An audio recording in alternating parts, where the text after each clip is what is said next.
Hello everyone, আসসালামু আলাইকুম। সবাইকে শুভ নববর্ষের অনেক অনেক শুভেচ্ছা। বৈশাখী উপলক্ষে আজকে অনেক জায়গায় মেলা বসেছে, তাই আমি আর আমার মেয়েকে নিয়ে শাশুড়ির সাথে বের হয়ে গেলাম ঘুরতে। বৈশাখী মেলা উপলক্ষে বকচত্বরে গিয়েছিলাম গুলিস্তানে, কিন্তু সেখানে মেলা বসেনি। তাই রিক্সাওয়ালা মামা আমাদের বললো খিলগাঁও শাহজাহানপুরে মেলা বসেছে, সেখানে নিয়ে গেলাম আমার মেয়েকে একটু ঘোরাতে। গিয়ে দেখি অনেক ভিড় ছিল মেলায়, আর অনেক মানুষের ঢল ছিল।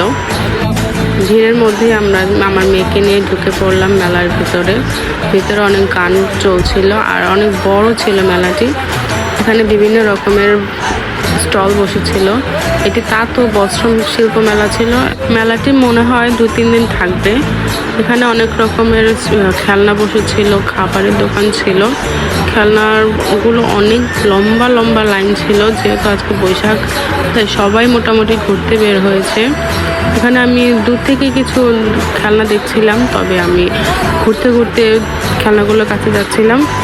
আর খাবারের দোকানগুলোর মধ্যে তেমন ভালো কিছু ছিল না। এখানে নাগরদোলা ছিল, বাচ্চাদের দোলনা ছিল। এই তো একটি ছোটোখাটো শিশু পার্কের মতো। আমি আমার মেয়েকে নিয়ে একটু ঘোরায় চললাম।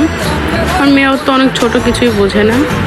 আর এখানে পানের দোকান ছিল, এখানে অনেক রকমের পান ছিল, আগুন পান, বাদশাহী পান।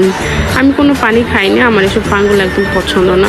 পানগুলো তৈরিতে বিভিন্ন রকমের স্যাকারিন আর মিষ্টি মশলা দেয়, তাই আমার একদমই ভালো লাগে না। মানুষ বেশি হওয়ায় মেলায় অনেক গরম ছিল, তাই আমরা বাসায় রওনা দিই।